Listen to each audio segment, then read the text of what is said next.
Have you ever been excited to start something new? Well, folks, I shared this with you way back in January of 2024 of some of the things that I was going to at least hope to get knocked off of my bucket list this year. Well, I know this is October, and I'm not kidding you, I was getting a little anxious as to whether I was going to be able to get to this year or not, because quite frankly, I wasn't on the fence, but I was kind of on the fence. Because for me, whenever I start something new or look to be starting something new, I want everything just right. Now, I know that that's not always a good thing, but for me, it seems to work 95% of the time. So, I am finally ready to start on my journey to learn Tunisian crochet. I am so excited because I got in my Tunisian crochet hooks. Now, before I show these to you, let me give you a little bit of background. There are loads of different types of Tunisian crochet hooks. And when I was a little girl, I learned how to, back then, wasn't called Tunisian crochet. I learned how to do an Afghan stitch by using a very long crochet hook. Now, it had the traditional crochet hook on one end and a stopper on the other, and you would just fill up that long rod with as many stitches as you could get on there, and you would just go back and forth and back and forth. And of course, I only did one stitch because that's all Grandma taught me, number one. And it seemed to be her favorite for making everything from washcloths to hand towels to blankets. And I mean, we would sit there and just make these little panels for her until they got to a certain length. She would take the hook from us then, and she would, what I have learned since then was called binding it off, I think. And then she'd get us going again. And we would make these long, beautiful panels for her, and eventually she'd put them together into whatever it was she wanted.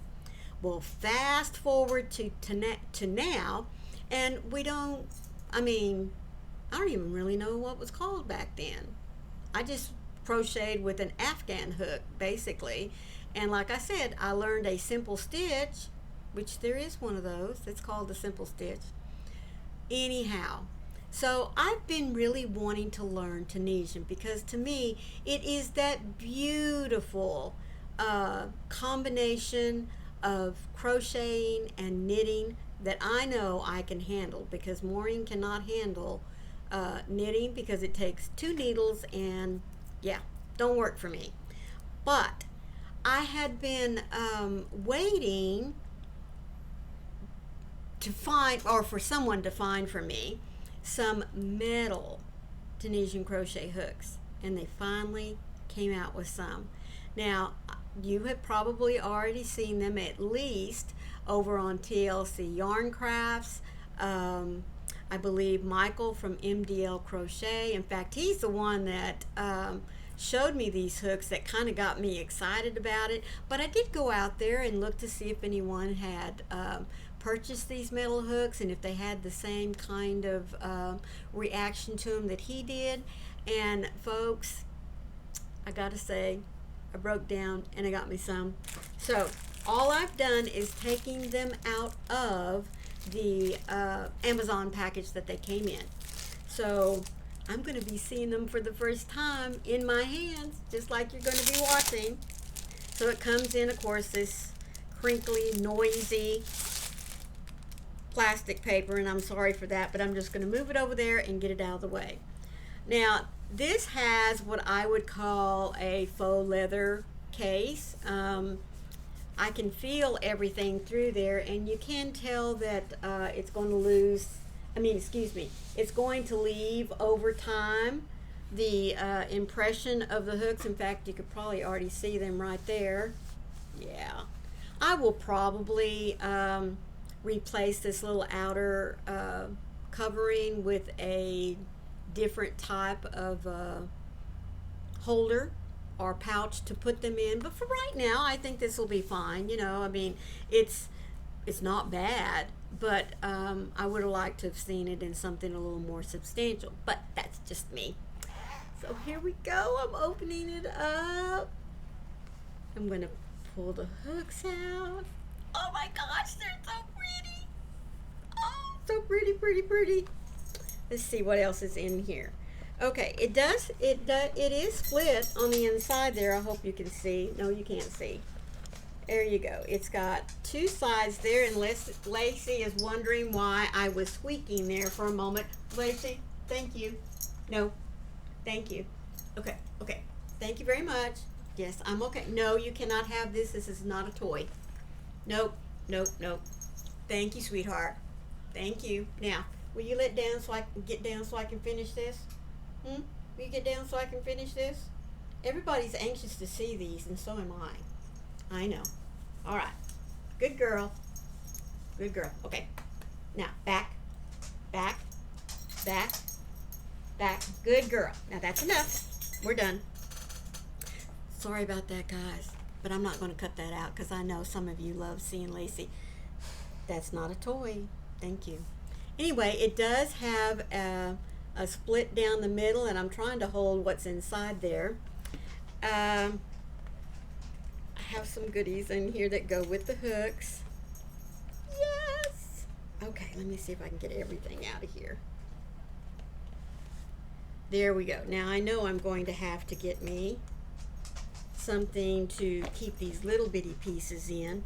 Now, in this comes the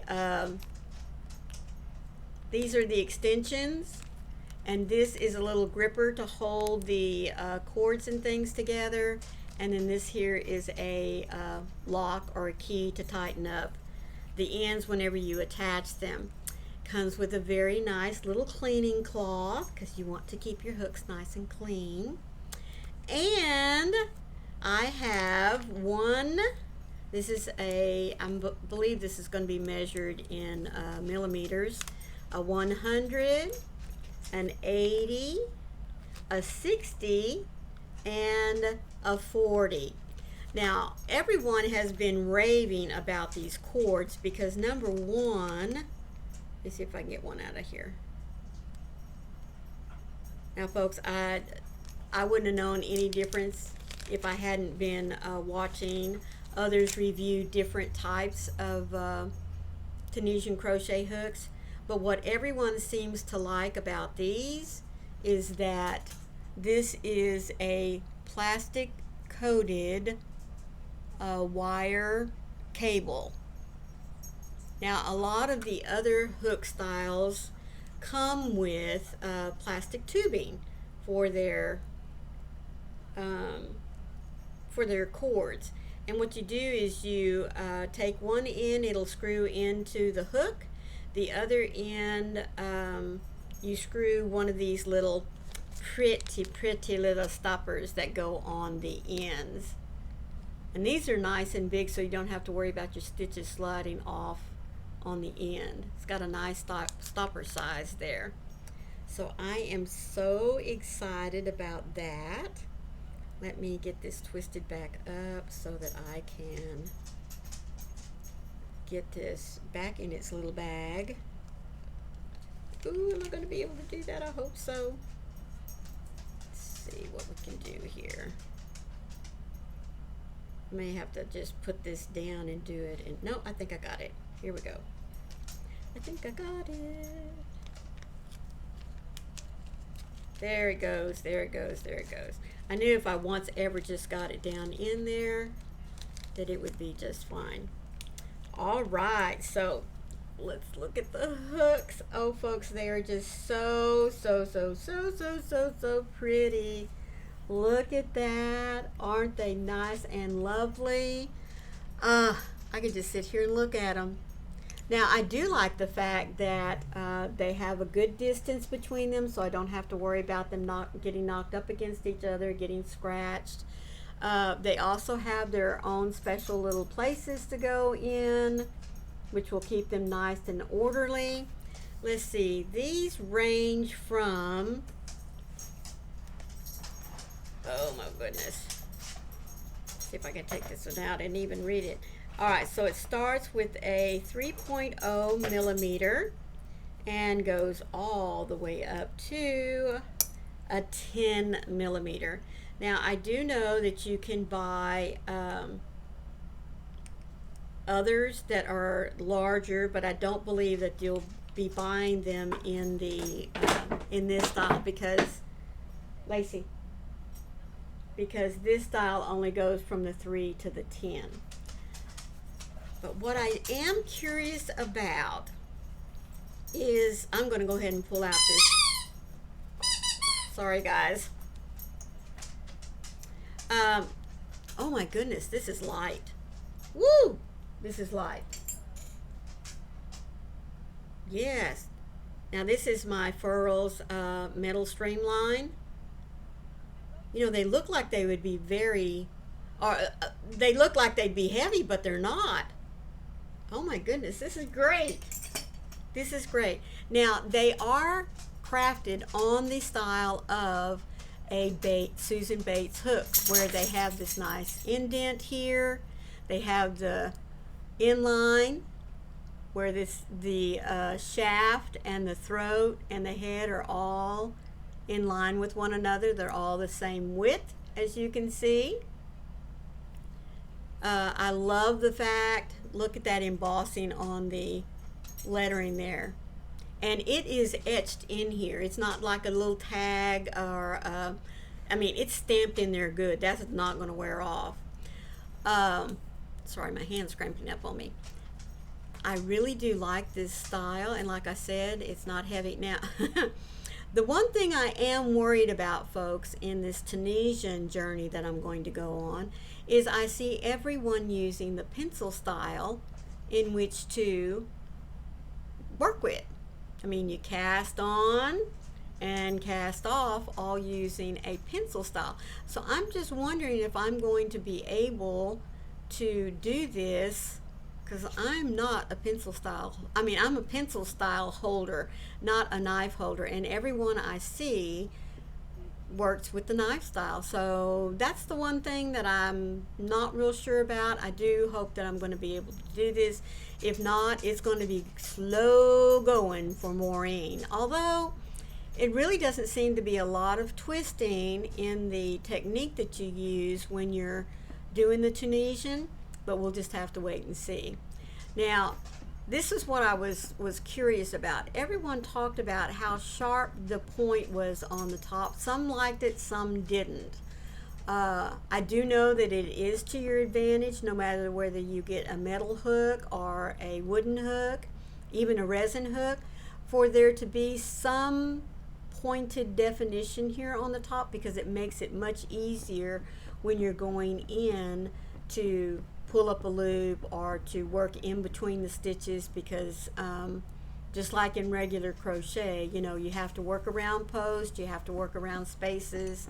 So it's really nice to have a pointed end, but not so much where it's going to hurt you.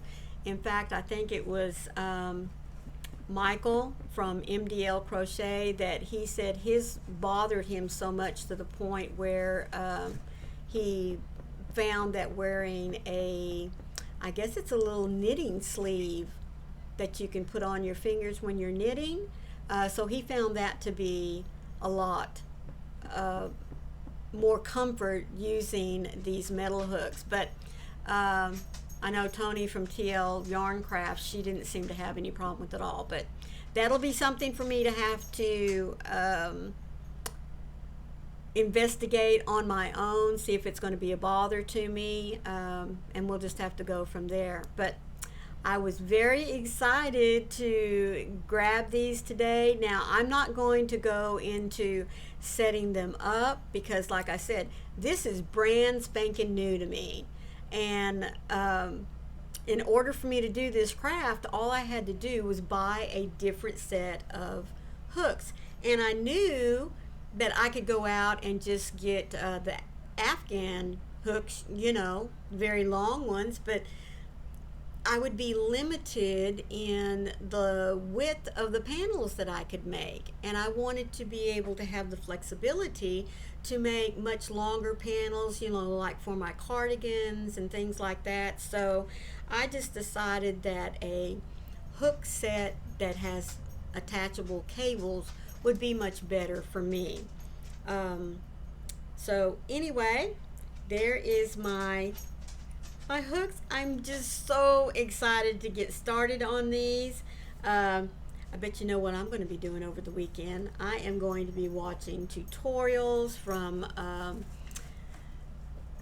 well, of course, my wonderful little follower, MDL Crochet from Michael from over there, because he is all about Tunisian crochet, and I'll probably jump over to Tony's channel as well. But I just wanted to show you that I have jumped out there and I have gotten my, I haven't gotten anything. I have purchased and received my Tunisian hooks. So hopefully at least by Christmas I can show you one finished project of maybe learning a stitch or two.